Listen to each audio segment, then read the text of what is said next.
দুপুরে প্রধান উপদেষ্টা প্রফেসর মোহাম্মদ ইউনূসের আমন্ত্রণে একদিনের সরকারি সফরে ঢাকায় আসেন মালয়েশিয়ার প্রধানমন্ত্রী আনোয়ার ইব্রাহিম। মালয়েশিয়ার প্রধানমন্ত্রী হযরত শাহজালাল আন্তর্জাতিক বিমানবন্দরে পৌঁছালে প্রধান উপদেষ্টা প্রফেসর মোহাম্মদ ইউনূস তাকে স্বাগত জানান। এ সময় বিমানবন্দরে মালয়েশিয়ার প্রধানমন্ত্রীকে গার্ড অব অনার প্রদান করা হয়।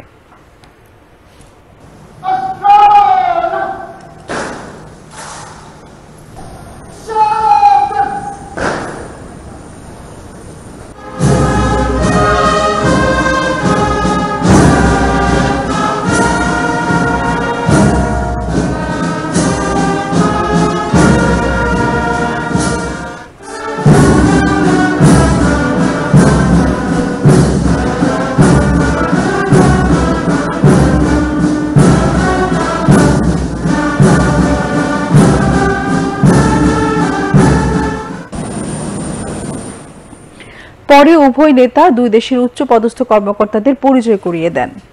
সফরে ৫৮ সদস্যের একটি প্রতিনিধি দল প্রধানমন্ত্রী আনোয়ার ইব্রাহিমের সঙ্গে ছিলেন।